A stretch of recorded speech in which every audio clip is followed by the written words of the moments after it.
morning. My name is Elena Cox. I am co-founder and CEO of vibeffect. We've been in business since 2013. Very excited to be here, and thank you very much for coming to listen. We are very focused on the two biggest problems faced by university systems, which is yield and retention.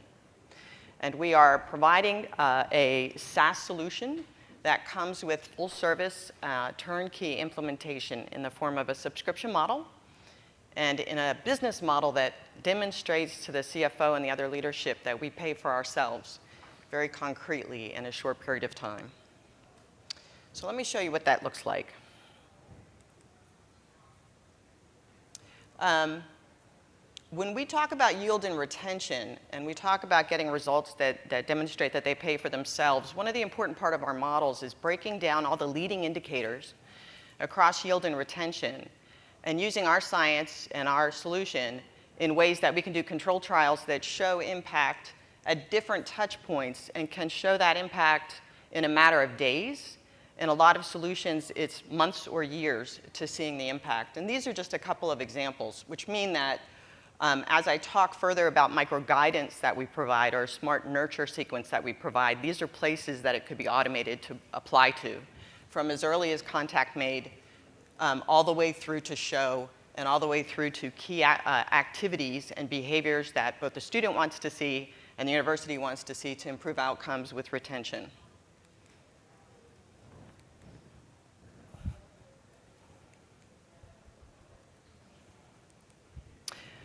This image is going to be probably the central part of what I'm going to share with you today. I hope you'll want to hear more, but we want to really hone in on what differentiates us here. What guides our content for the student microguidance system is a recommender engine, and it's an engine that is calibrated to each university system. So we are not a one-size-fits-all and bring it over to another university system. This science proves that, and what you're seeing is a portrait of a university at the micro level, and the blue nodes are all the aspects of an individual in that system, not a person, but each node is what we're all made up of. It could be our past experiences, it could be a hardwired trait, it could be our expectations and motivations, and it could be the type of family we come from, the type of background that we have. There's about 100 different blue nodes in our recommender engine related to the individual. And then the red or pink nodes that you're seeing are aspects of a university ecosystem that affect what's happening for a student every single day. And so this is a near real-time measure of what's going on at the micro level.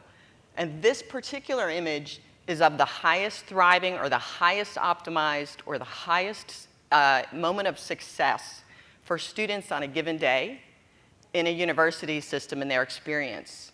Many, many systems allow risk to be flagged. Think of us as the opposite of that. Near real time, at a scalable definition of success, what is driving that? What the university's got in place, what's happening across the student body. And this creates a really fascinating ability to turn this recommender engine into a guidance system that is almost like one of our clients has said, if you take GPS, there was one path forward, but at least people could access that. What Waze did was build on that and say, if we're all trying to get to graduation, we may have different paths that we're going to go on to get there that are most efficient for each of us. And each path is not going to be the same path. And so one client said to us, we've figured out with great precision how to get students through our system to success. And when they stray off, we pull them back to that path. But what you represent for us is a way to meet each person where they are and get them most efficiently to that end without expecting that it's going to be the same path for everyone else.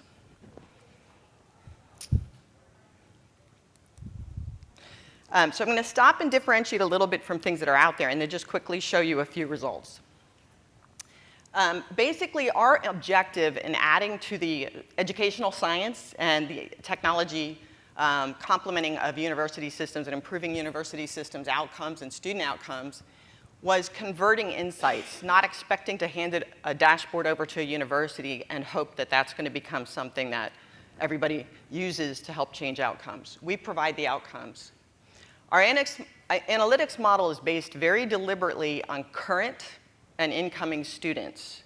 And by incoming students, our engagement with students is in the form of a self-survey. So I talked about those touch points. A student's going to answer a few quick questions, and they're going to get instant feedback that comes from our thriving recommender engine that is predictive and sticky and gets them to take the next call to action and keep themselves advocating for themselves and moving forward on a path to success. So we are not based on historic data or assumptions, and we're not student-only data. We're what's going on at the university, as well as what's going on with the students and who they are. We think it's really important in higher ed today to not add burden. We also think it's really important to get results very quickly. So our model starts with a 4-month engagement, this turnkey model, where by the end of the 4 months, the university has seen causality and has seen our effectiveness at delivering the solution and paying for itself. And finally, for us, the use of AI is to uncover micro-level interactions and turn that into something that the student benefits from. So the knowledge delivered through the AI is delivered directly to the student. Also, we are very content sensitive. There's a lot of new ways of trying to reach students, text or nudges, logistical nudges, and other stuff like that. We think it's very important to be very content specific to higher education and to that university system. When we launched, we had some very big university systems pull us in. We have some great strategic partners. We're thrilled to be the recipient of investments by ASU. We're thrilled to be in Johns Hopkins. We're thrilled to be in some large for-profits that are doing very exciting work. And we have very large ends and very large experience for what we've done nationally. This is an example of one of our university systems that wanted us to focus on yield. And this is the bar on the left is the students that were engaging with the microguidance we were sending out and their behaviors in terms of enrollment. They had applied and been accepted. This is just a moment in time when they enrolled. We further give them more guidance and measure show, and then measure 31 days, 61 days, 91 days. So you can see sort of a whole flow of impact. And what that does is make sure that the place where the university has its highest priorities, we're assisting in that. And then also there's a compound effect to working with us, because we get to a certain point, 87% compared to 42% on the left column, and then we just continuously improve on it from there. Another example, and I'll wrap up. This is our early stage retention in a system that had really struggled with it. And you'll see here that it's about a 10 percentage point improvement. We are definitely a solution that looks to measure our improvement for the university system in percentage points. So you can contact me at this information, but I want to point out my great colleagues, Murray Taylor, looking over at the corner, and Nick Cowenhoven, and we're happy. We're going to be around. We'll do a demo later, and we'd love to hear from you if you'd like to hear more. Thank you very much.